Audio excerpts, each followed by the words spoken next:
Hello everyone, this is Defense Politics Asia, and this is the Frontline Changes report. So we are going to talk about the latest frontline changes as per this moment since the last Frontline Changes report that was published on the main channel. So this is of course also on the main channel. So do press like and subscribe, especially subscribe if you are not subscribed, because it's important for the video to go far. We need more subscribers. That's just how the algorithm works. So there is a lot of frontline changes and some major controversy with regards to the mapping coming out from DivGen, and which is now heavily disputed by the very credible, reliable pro-Russian sources. So I will talk about it in a while. So there is frontline changes in a lot of places, and I don't want to go through the whole list. I want you to watch. So we're gonna have frontline changes over in Perovsky. So over in the Kursk front, the Russian mapping, this by DivGen, by the way, these mappings. So you have to take it with a pinch of salt, because DivGen at this moment, despite I only just put them as primary source 2 days ago, is now on shaky grounds now. Russian Defense Ministry have announced the capture of Perovsky, which is here. Oops. Forgot to bring out my arrows. Perovsky and Novaya Sorokina. So Soroskina. So these two places is basically mentioned by the Russian Defense Ministry as captured. And DivGen, as I mentioned, as a criticism, that they immediately mapped it as if that they have the information on the ground to show the capture. And so in Perovsky, the DivGen map it like this, linking up all the way to the Lyubimovka region, as well as reaching into Tostilok. This problem now is that the DivGen is now on shaky grounds where the credibility, because of the way they map. So this is one frontline change. Over the other frontline change is over at Novaya Sorokina. So the Russian Defense Ministry mentioned the capture of this place. So they straight away draw the mapping like this, and I have no idea if this is true or not right now, because now this area here, if you have followed me long enough, you know that this is a very hazy place. We don't exactly fully know the reality of the situation on the ground in this place. So anyway, take these two frontline changes with a pinch of salt. We jump all the way to Stepova Novoselivka. So this is one of those. Was the trigger, the first frontline change that was disputed by Ryba. Ryba's mapping. So this entire area here was first mapped by DivGen, the pro-Russian source, and Ryba's mapping came out, looks nothing like this. Their mapping is actually closer to the Ukrainian mapping. So now we have this dispute. I decided to follow Ryba's mapping for this part, and however DivGen, Ryba did map that in the Terbaivka region, Russian forces did advance in this area here. So this is the frontline change around here. This is not a Ukrainian capture or advance. This is just a invalidation of the Russian claim. So there's no actually blue arrows coming out from this area here. It's just not the case. So that's the thing. And like I said, having DivGen's way of mapping, which I criticize, does make information a bit more dirty. So that's a problem. So Ryba also mapped, the Russians have mapped some slight difference in terms of the advance of their mapping. So moving towards Kuliakivka. So that's all for this area. We move away from Kuliakivka. The next frontline change is over at Kharkovivka.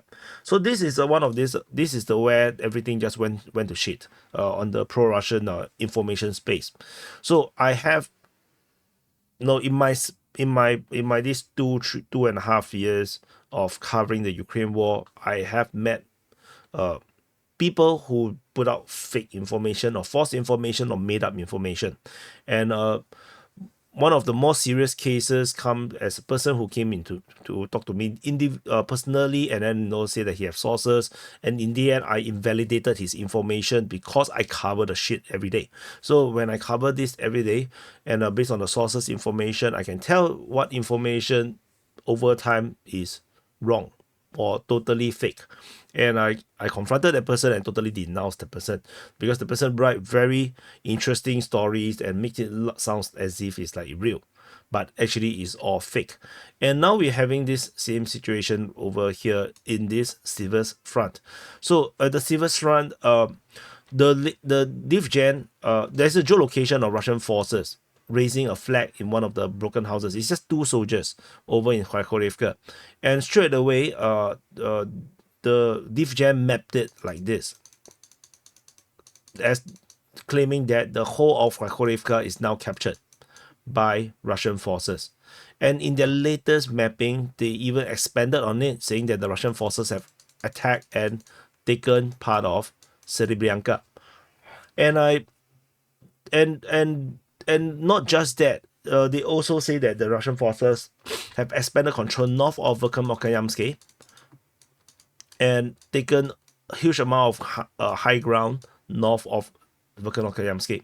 So now, this is DivGen, the pro-Russian source, mapping the information coming from their side. It's now heavily disputed by Ryba, my long-time trusted source, my primary source, and they are now backed by another pro-Russian source called Bruce Int, or Bruce Inf, basically translated as call sign Bruce, if I'm not wrong. So basically, in Ryba's information, they say that they basically write the 2-piece long post, disclaiming, titled "You can make mistakes, but you cannot lie."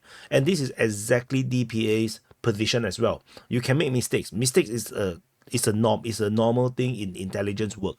Because everything is bit and pieces. Definitely, you can make wrong analysis, have information that is not accurate, but you cannot lie. And this is the problem. This is why when I talk about when I try to use DivGen, DivGen has been in my secondary source for a long time because I never want to use it. But this is one of the things that is now happening, and because they are claiming too many crazy shit, it's starting to piss off serious intel work or open source intelligence people like Ryba, and probably me as well. And so they say that there is section of there's a alleged report of the capture of Verkhovno, which they say is not true. They say that the village, east of the village, there's a large stronghold, and the Russians did try to storm this place, once every 2 weeks, but they are unable to do much due to heavy UAV usage on the Ukrainian side. And they say that this kind of attack usually is a one-way ticket, saying that it's always a disaster for the Russian soldiers. And this scenario have not changed for much. So troops always find themselves in the open grounds, in open trenches, and then they get killed by UAV and artillery. And this happened many times. So they say that the flag that's on the western outskirts of the Verkhovno is actually dropped by a drone. It's not by human beings. So I took a look at the video footage. It's a video report from Ivestia, a Russian media, and it's very hard to tell. I can't really geolocate based on the flag there's on the building, because it looks like there is a few videos being linked together to look like it's a soldiers putting up the flag. As such, I cannot really verify whether this raising of the flag in the western part of Verkhovno, which is this one, is actually real or not. I personally can't tell. So usually I depend on other open source people to do the geolocation. I can do geolocation, but not to the kind of extreme level. So this is a big problem. And of course, DivGen very happily also map it in this way, but I thought it was a verification, you see, because when I first saw the geolocation. And so now the dispute is now on both Kharkovka and Verkhovno, and even this Serebryanka one, it really pisses Ryba off, because they also mentioned that the allegedly not just advanced significantly, but even take half of Serebryanka. So they say this is all wrong. They totally don't think this is true. So now we have a major problem right now. Whether are we going to continue to use DivGen as a primary source at all? Is now put into massive question. And how do I color all these things is now also a big problem right now. I have no freaking idea whether if this is legitimate at all. The only one that I can really put up to is up to here, because the Russian forces managed to travel to this place. And for those that have followed DPA for a long time, as long as your soldier go there, you captured that place. This is our way of mapping, because we don't play gray zones, because it gets very confusing if you use gray zones. So this, as far as I would go, if the Russians indeed have come over from the Bilohorivka region. So that is the main issue now. But did the Russians really go all the way to Srebrenica? How do they get this information? I have no freaking idea. This is reported by DivGen. They said that the Russian forces entrenched themselves in Srebrenica. So yeah, so now we have this massive dispute between the pro-Russian side. So I just want to let you know the details in terms of all these things, because you may see sudden invalidation of all this mapping instantly, just like the situation in Vimka. So the Vimka situation is now fully disclaimed, because even DivGen have disclaimed this because of the geolocation of Ukrainian forces south of this area here. So the Ukrainian forces basically have either retook Vimka, or they have never, Vimka have never been taken by the Russian forces. And Ryba in their rant also talked about this as well. They say that the reports of the capture of Vimka is different from reality. They say that the Russian troops, based on the footages, there is no evidence that Vimka has been captured. And Bruce Int actually noted more in his reports. He basically contacted people on the ground. This is what I mean by primary sources. They have direct contact with people on the ground that is fighting in those places. They say that Bruce Int checked with his acquaintance, the fighters on the ground. They say that the situation in the Siversk front is not rosy, as presented by some of the commanders to the higher up. And they say that Ryba's rant is correct. The situation is difficult. There is progress in some, but not as much as was written. So due to the unreliable report, they say that the management would then end up making bad decisions. So then they reminded about Stemakivka situation, because of multiple capture of Stemakivka, but Stemakivka always never captured. So they say that this misinterpretation of the front line cannot be allowed, because the non-existent victory will force commanders to force their soldiers to catch up with the reports. That means they have forced them to go into attacks to verify, to corroborate with the report. So it should be the other way. You do the capture, and then you have the report of capture. You shouldn't be report capture and then force your guys to make the capture a reality.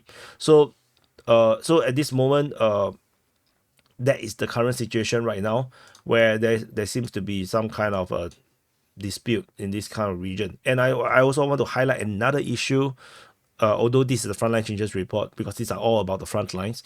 The other issue is that the Russian soldiers are awarded bonuses based on the amount of grounds they capture. And I believe that this might also push the commanders in the Siversk front region to make shit up. There's a possibility, because Siversk front is one of these most heavily fortified fronts. This front line, despite it's the furthest eastern point of the Ukraine war, for the Ukrainians, this is the furthest point for logistics. But Siversk front has always been the most difficult place for the Russians, one of the most difficult place. The Russians have tried to attack this area for many times, and they always fail to break through to Siversk.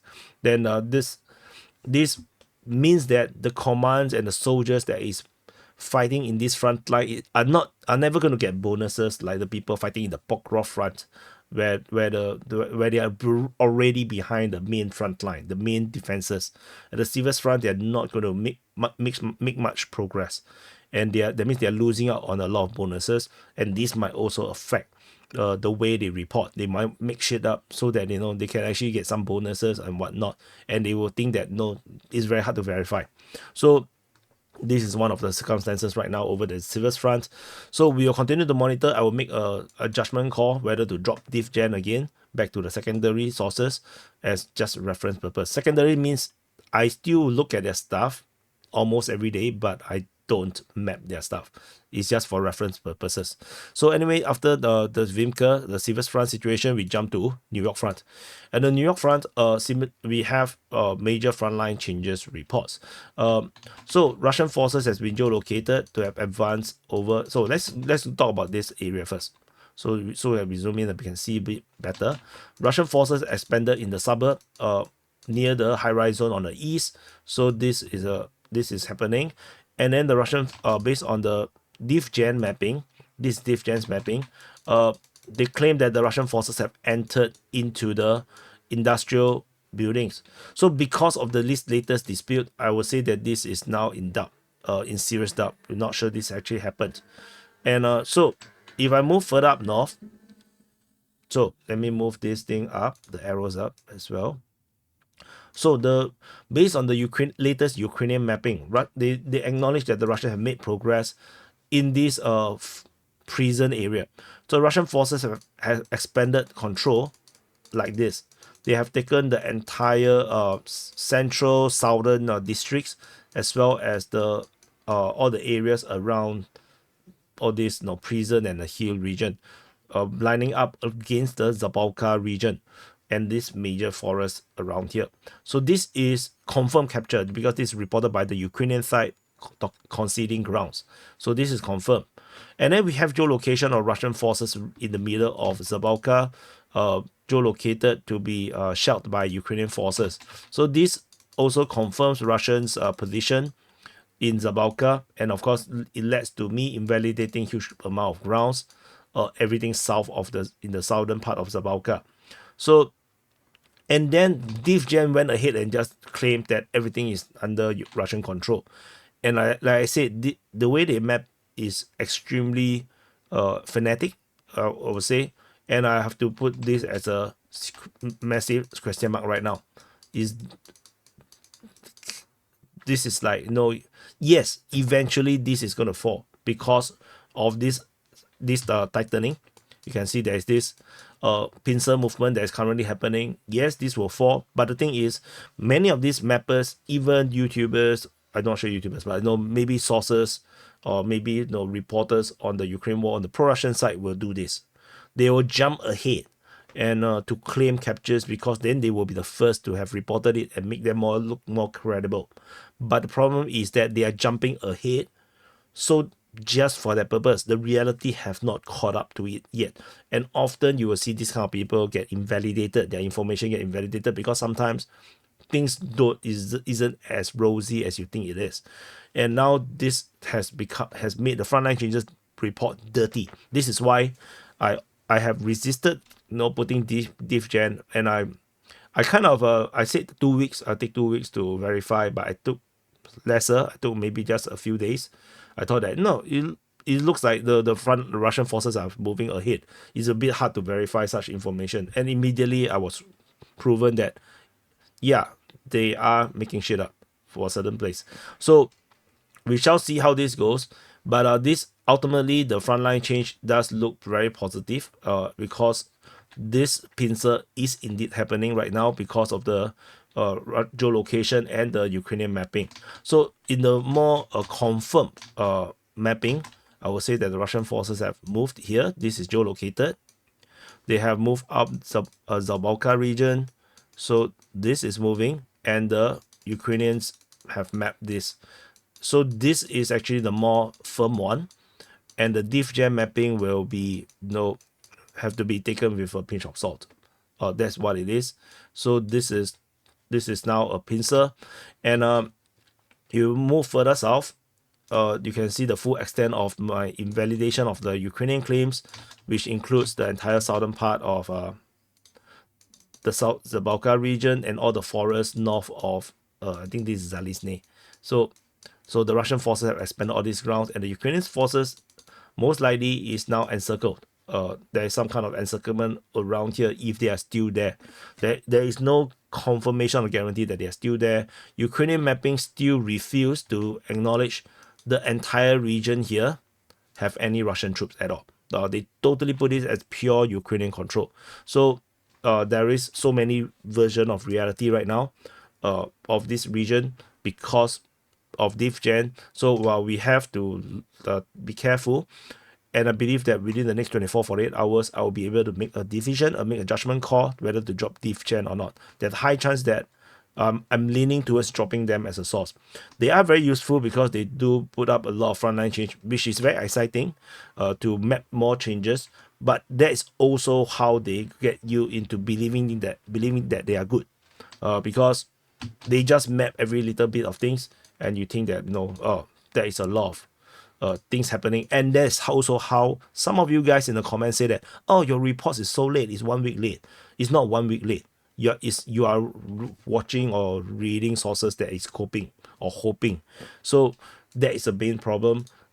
So I will not risk DPA's reputation just to put DivGen and make some pro-Russian people happy. Remember, this channel is just to give you emotional damage. If you feel good about the reports, you just happen to be having some good lucks. So over Sukhirine, Deep State UA, the pro-Ukrainian source have acknowledged that the Russians have made more advance in Sukhirine. The entire opposite streets have been taken by the Russian forces at Sukhirine, and so the situation now is looking quite dire for the Ukrainians, because there's only a little bit of Sukhirine left, and the Russian forces is going to continue their onslaught and take the rest of the settlement really, really soon. So this is Sukhirine, and the next frontline change is we jump all the way to Voleda. So over at Voleda, Ukrainian mapping have confirmed that the Russians have indeed captured this salient, this northern part of Voleda, validating pro-Russian claims. So that's about it. There's a small change around here. And one last frontline change is over at Zolota Neva. So Zolota Neva is interesting because we have kind of like have some confirmation that the Russians are in this area. Ukrainian mapping have mapped that the Russians have taken this area, this wilderness, these swarms and everything. This is not an important thing, because this is just a vague front line. Ukrainian mapping actually mapped the Russian forces to have taken only like this. This is the Russian line is only like this. They do not acknowledge the western part has been taken or the northern part has been taken. So I may be updating the map to show the Ukrainian side of the story, like the claims. I will probably do that because I thought that the capture is a bit more undisputed. But anyway, we shall see. I mean the capture of the ground, not the city. Not the town. The town is not fully captured yet. I have not declared it's captured. But the Russians, of course, the pro-Russian side have declared it captured. So let's wait and see how these develop. The capture was announced by the Russian Defense Ministry. Ryba, DivGen all have declared the capture. So the pro-Ukrainian side have not announced it yet, nor have they mapped it as such yet. And DPA's position is also, I cannot confirm that it's captured yet. So anyway, that's it. So these are all the frontline changes report for the past 24 hours. So a lot of crazy shit happened. Anyway, this is a really long report because of the additional information I need to tell you guys about these sources in things. So this intel work, that's how it works. So anyway, thank you for watching. I'll see you guys in the next update.